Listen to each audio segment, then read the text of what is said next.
अस्सलामुअलैकुम। धोरण 9 Hindi chapter number 2 न्याय मंत्री।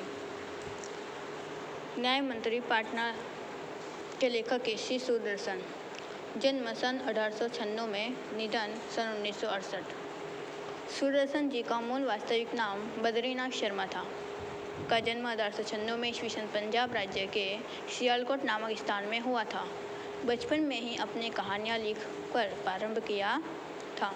मतलब बचपन से ही श्री सुदर्शन को कहानी लिखने का शौक था। पुष्पलता, सुप्रभात, परिवर्तन, पनघट, नगीना आदि आपके सुप्रसिद्ध कहानी संग्रह है। आपका एकमात्र उपन्यास है भागवती। इस कहानी में सम्राट अशोक सर्वश्रेष्ठ न्याय मंत्री की खोज में था। शिशुपाल से मुलाकात होने पर उसकी योग्यता देखकर उसे न्याय मंत्री बनाया। न्याय न राजा देखता है न रंग। न्याय तंत्र पर विश्वास दिलाने के लिए यहाँ प्रयास किया है। नई पीढ़ी के लिए इस प्रेरक कहानी द्वारा न्याय तंत्र की जिम्मेदारी का भी महत्व समझाया गया है। मतलब इस बात में ये समझाया गया है कि न्याय करने के लिए न कोई राजा देखा जाता है न कोई गरीब को देखा जाता है। श्री सुदर्शन जी ने हिंदी के पुराने और मंजे हुए कहानीकार थे। उनकी कहानियाँ रोचक होती है, साथ ही उनमें कोई न कोई संदेश भी छिपा रहता है। यह कहानी न्याय में निष्पक्षता का संदेश देती है।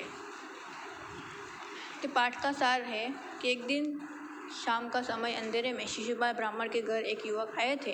शिशुपाल के अतिथि मानकर उसका स्वागत किया गया था। तो अपने पाठ की समझौती को देखते हैं। संध्या का समय था, चारों ओर अंधकार फैल चुका था। ऐसे में किसी ने बाहर से घर का दरवाज़ा खटखटाया। कौन है? ब्राह्मण शिशुपाल ने थोड़ा सा दरवाज़ा खोलते हुए कहा। मतलब जैसे दरवाजे में खटखटाने की आवाज़ आई तो शिशुपाल ने अंदर दरवाज़ा खोलते हुए कहा कि कौन हो? एक परदेसी बाहर से आवाज़ आई। मतलब बाहर से आवाज़ दी कि एक परदेसी है। क्या मुझे रात काटने के लिए स्थान मिल जाएगा? मतलब कि रात गुजारने के लिए जगह मिल जाएगा। ऐसे जैसे ही शिशुपाल ने पूरा दरवाज़ा खोला, उनके सामने एक नवयुवक खड़ा था।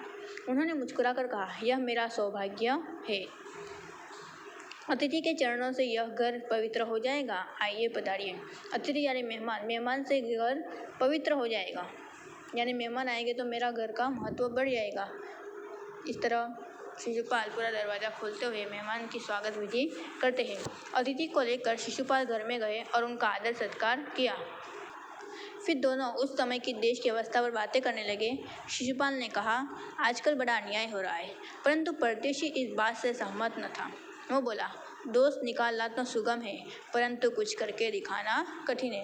मतलब कहते हैं कि किसी का वांक, किसी गलती निकालना तो एकदम आसान है, परंतु कुछ करके दिखाना कैसा है? मुश्किल। शिशुपाल बोले, अवसर मिले तो दिखा दूँ कि न्याय किसे कहते हैं। तो आप अवसर चाहते हैं? हाँ, अवसर चाहता हूँ। फिर कोई अन्याय नहीं होगा? बिल्कुल नहीं। कोई अपराधी दंड से न बचेगा? नहीं।